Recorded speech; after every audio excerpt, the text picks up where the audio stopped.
Baik, selamat pagi saudara. Tentunya jumpa lagi bersama saya Cetrita Kemala tentunya dalam Serambi Topik. Seperti biasa kita akan membahas tentunya berita-berita penting dari Harian Serambi Indonesia. Namun pastinya saya tidak sendirian. Saya bersama dengan Bung Bukhari Ali selaku Sekretaris Redaksi Harian Serambi Indonesia.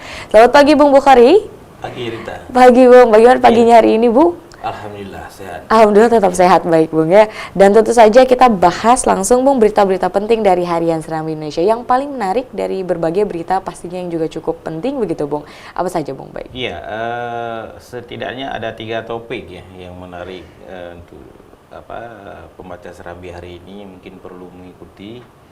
Di antaranya adalah soal seragam loreng yang merupakan lanjutan dari kemarin, di mana penjahit dari seragam loreng Bulan Bintang itu juga sudah dimintai keterangan oleh polisi. Dan kepada mereka diwajibkan melapor kepada pihak kepolisian selama 3 bulan. Itu yang pertama. Kemudian yang kedua soal RAPBA. Ya, tahun ini memang lebih besar dari tahun kemarin, yaitu sebesar 14,5 triliun.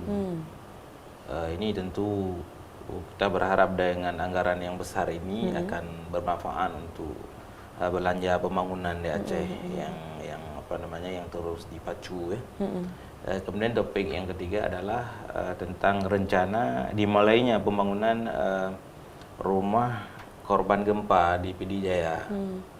Ini mungkin memasuki bulan Januari nanti sudah mulai start. Saya kira masyarakat sudah bisa membangun kembali dengan dibantu oleh pemerintah tentunya, dan lembaga-lembaga lain yang menaruh perhatian terhadap korban gempa di PD Jaya, PD dan sebagian Biren, saya kira Rita. Baik, itu adalah 3 berita yang menarik juga dari Harian Serambi Indonesia, baik begitu ya Bung.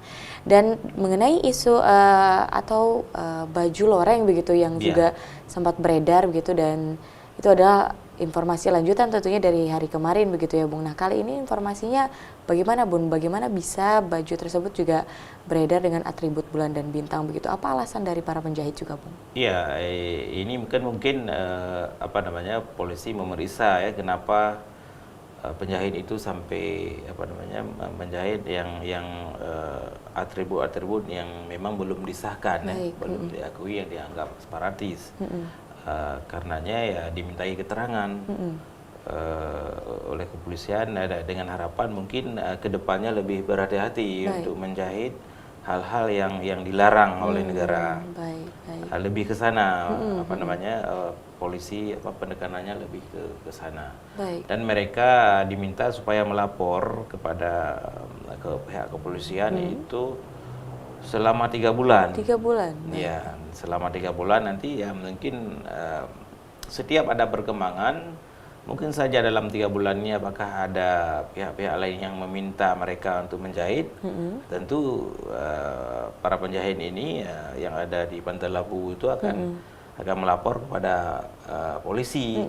Nah, dengan demikian kan polisi dan penjahit ini bersama-sama mengantisipasi hal-hal yang tidak diinginkan kemungkinan terjadi ke depannya. Saya kira lebih ke sana, Rita.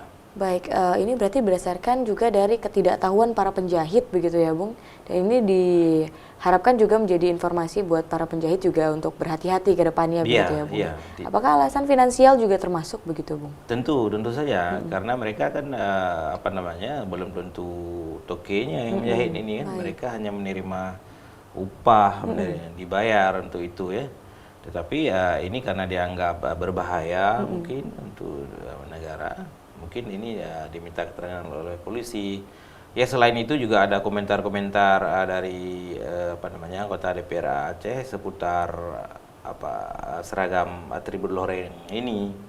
Bagaimana mereka juga mengharap tidak terjadi tindakan represif terhadap para penjahit ini, tapi ada pendekatan persuasif yang diharapkan oleh anggota DPR.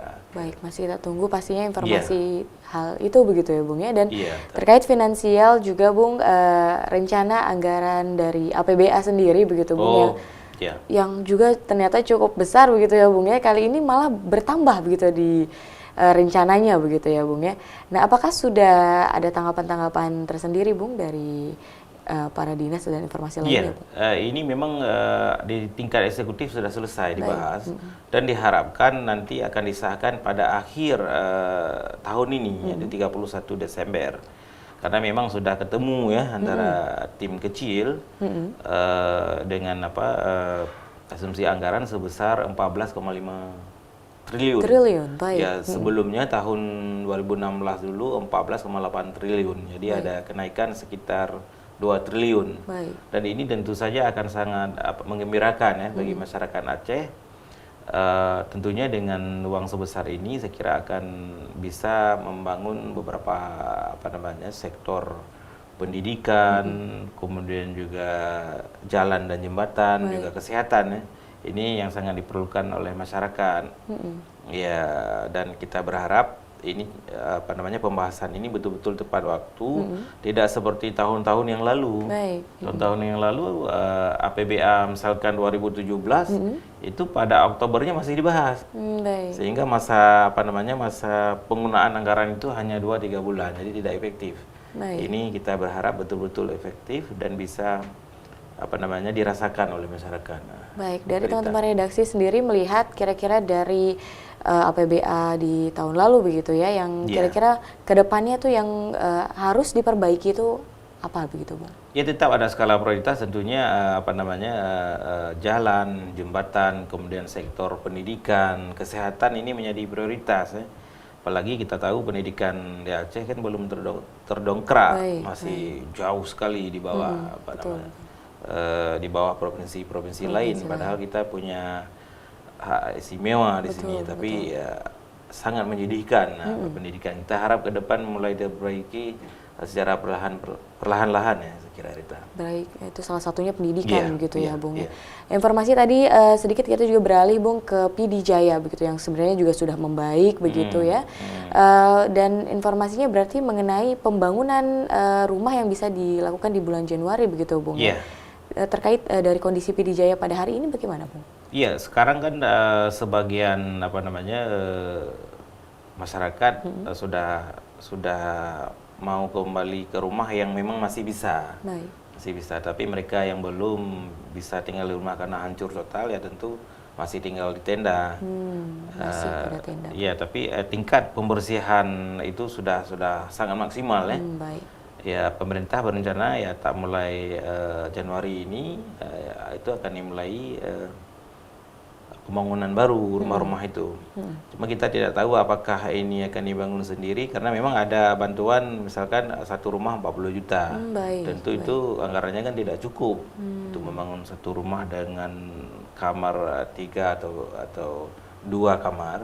Tentu tidak cukup. Nah, ini bagaimana teknisnya mungkin kita belum mendapat informasi yang akurat, tetapi kita berharap seperti juga harapan Presiden Jokowi ini cepat dilaksanakan ya. Karena juga termasuk sekolah, karena anak-anak jangan sampai ketinggalan sekolah karena memang ini lagi musim libur, tetapi ya begitu memasuki semester baru nanti tahun baru mereka betul-betul sudah bisa sekolah seperti biasa, meskipun hanya di bawah tenda atau apalah namanya, saya kira. Betul, pasti harapan yang terbaik lah untuk PD Jaya. Baik Bung Bukhari, terima kasih banyak Bung atas waktunya dan informasinya. Sama-sama. Baik saudara, demikianlah Serambi Topik pada hari ini. Kita akan kembali ke studio, silakan.